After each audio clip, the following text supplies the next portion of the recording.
چاروں جانب سے بند ہو گیا سارا کچھ. لیکن جب وہ کفل کہتا ہے میں اس بی بی کے پاس جانے لگا تو عورت کا وجود کانپتا تھا. جس بندے کو گناہ کی طرف جاتے اس کی طبیعت میں ہیجان پیدا ہو تو معنی یہ ہے کہ ابھی ذہن پورا غلیظ نہیں ہوا, ابھی طبیعت پوری گندی نہیں ہوئی, ابھی ایمان کی بہت ساری قسمیں موجود ہیں, عورت کا وجود کانپتا ہے. تو کفل کہتے ہیں کہ میں نے اسے کہا کہ سارے دروازے بند ہیں, آپ ڈرتی کیوں ہے؟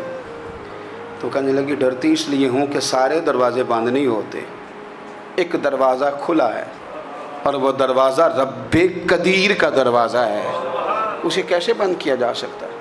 تو کہتے ہیں جب اس نے یہ لفظ کہے تو مجھ پر بھی بات کا اثر ہوا, مجھ پر. تو میں نے کہا کہ اگر تو عورت ہو کہ رب سے اتنا ڈرتی ہے تو مجھے تو اس نے مرد بنایا ہے, تو مرد تو ہوتا ہی وہ ہے جو اپنے آپ پر کنٹرول کر سکے. تو اب نہ معاملہ آگے جائے گا, اب یہاں بات رکے گی نہیں, جا میں تجھے آزاد کرتا ہوں. عورت گئی, اس نے توبہ کی کفل نے, اور رات رو کے کہنے لگا مالک آج میں نے توبہ کی ہے تو میرے اوپر مہربانی کرنا, میری توبہ ٹوٹنے نہ پائے. رات اس نے توبہ کی, رات ہی انتقال ہو گیا. لوگوں کو پتہ تھا بڑا بے حیا ہے, بد کردار ہے, گناہ گار ہے, شاید لوگ اس کا چہرہ دیکھنے بھی نہ جاتے, پر مالک کریم ہے نا. حضور فرماتے ہیں سویرے اس کے دروازے پہ لکھ دیا اللہ نے, لوگوں رب نے کفل کے سارے گناہ معاف کر دیے ہیں, اس کے دروازے پہ لکھ دیا گیا. جب آپ اپنی حفاظت کرنا چاہتے ہیں تو اللہ پھر اسباب بھی پیدا کر دیتا ہے.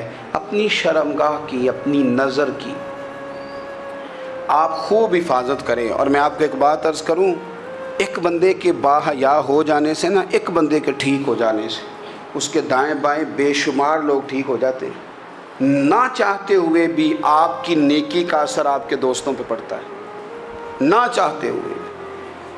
اور ایک بندے کے بگڑ جانے سے اس کے دائیں بائیں بہت سارے لوگ بگڑ جاتے ہیں, بہت سارے لوگ بگڑ جاتے ہیں. آپ اگر اپنے لب و لہجے پر یہ پابندی لگا سکیں اور اپنے آپ کو اگر آپ سنبھال سکیں تو پھر یاد رکھیے گا بڑی ساری چیزیں بہتر ہو جائیں گی. کچھ چیزیں ایسی ہوتی ہیں جو ہم نہ فراخ دلی سے بانٹتے ہیں, اور کچھ چیزیں ایسی ہوتی ہیں جو مجبور ہو کر ہم دیتے ہیں. کئی دفعہ ایسا ہوتا ہے کہ سامنے والا کچھ زیادہ تکلیف میں ہوتا ہے اور ہمارے پاس بھی وسعت نہیں ہوتی, لیکن زیادہ اجر اسی بندے کو ملتا ہے جو تھوڑی تکلیف برداشت کرے اور سامنے والے کی تکلیف کو دور کرے. مدینہ منورہ میں نا قحط پڑ گیا تھا, غلہ نہیں ملتا تھا, تو قحط کے زمانے میں لوگ نا پھر چیزوں کو مہنگا کر کے بیچتے ہیں. ہمارے ہاں ایک طرف چینی کی لائنیں لگی ہوتی ہیں اور دوسری دفعہ چھاپا پڑتا ہے, پورے کے پورے گودام بھرے ہوئے نکل آتے ہیں. لوگ مصنوعی قلت پیدا کر دیتے ہیں. حضرت عمر فاروق رضی اللہ تعالیٰ عنہ کے زمانہ نور میں قحط پڑ گیا تھا, گندم کا دانہ اس طرح ہو گیا تھا جس طرح سونا ہے. سیدنا عثمان غنی رضی اللہ تعالیٰ عنہ کے نا بہت سارے اونٹ غلے کے بھرے ہوئے مصر سے آئے, اور لگتا یوں ہے کہ وہ شخص آپ ہی کو غلہ دیتا تھا, کسی اور کو دیتا بھی نہیں تھا, جو اونٹ بھر کے اس نے دیے. تو مدینہ منورہ کے اندر جب وہ مال پہنچا نا, آپ کو بتانا یہ چاہ رہا ہوں کہ ساری تجارت بندوں سے نہیں کرنی چاہیے, کچھ اللہ سے بھی کرنی چاہیے. رب سے جو بندہ تجارت کرتا ہے وہ بڑا کامیاب ہوتا ہے. وہ غلے سے بھرے ہوئے اونٹ آپ کے پہنچ گئے تو تاجر آئے, انہوں نے آگے کہا عثمان ہم کھول کے نہیں دیکھتے کہ اندر مٹی ہے کہ سونا ہے, اور یہ بھی نہیں پوچھتے آپ نے کتنے کا خریدا ہے, آپ کی زبان پر اعتبار ہے, آپ نے جتنے کا مال لیا ہے نا ہم ڈبل دیتے ہیں, آپ ہمیں دے دیں. آپ فرمانے لگے نہیں مجھے زیادہ نفع ملتا ہے. انہوں نے کہا 2 گنا, فرمایا نہیں زیادہ ملتا ہے. کہا 3 گنا, فرمایا زیادہ ملتا ہے. وہ کہنے لگے اس سے زیادہ تو کوئی تاجر ہے ہی نہیں جو زیادہ دے. فرمایا بس مجھے ملتا ہے نا.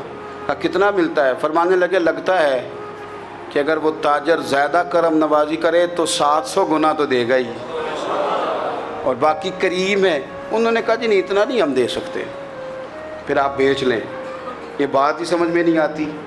لوگ چلے گئے تو حضرت عثمان غنی مال اٹھا کے مسجد کے دروازے پہ لے گئے, جا کے کہنے لگے اے عمر اعلان کر دیں جس غریب کو گندم کی ضرورت ہے, آسانی کے دور میں نہیں دقت کے دور میں, جب لوگوں کو مل نہیں رہی چیز, جس کو ضرورت ہے وہ آئے اور آ کے لے جائے۔ جب جناب عثمان غنی کے اس غلے کا اعلان ہوا تو تاجروں کو اب مسئلہ سمجھ میں آیا کہ یہ 700 گنا کو بندہ نہیں دے رہا، یہ رب کریم عطا فرما رہا ہے۔ میرے عزیز، کچھ سودے رب کے ساتھ بھی کریں۔ اگر کوئی بڑا ضرورت مند دروازے پہ آ جائے نا تو پھر اپنا نفع نقصان نہیں سوچنا، پھر تو رب کے ساتھ تجارت کرنی ہے۔ ضرورت مند کی ضرورت کا لحاظ کرنا یہ نہ مسلمانوں کے ایک دوسرے کے قریب کرے گا۔ ہم کون ہوتے ہیں کسی کی حاجت پوری کرنے والے، ضرورت پوری کرنے والے؟ کرنے والا تو اللہ ہے۔ تو اگر رب ہمیں کبھی وسیلہ بنائے، ذریعہ بنائے، تو پھر ہمیں ذرا نا خوش دلی سے بننا چاہیے، ذوق اور شوق سے بڑھنا چاہیے، پھر ہمیں کمزور نہیں پڑنا چاہیے۔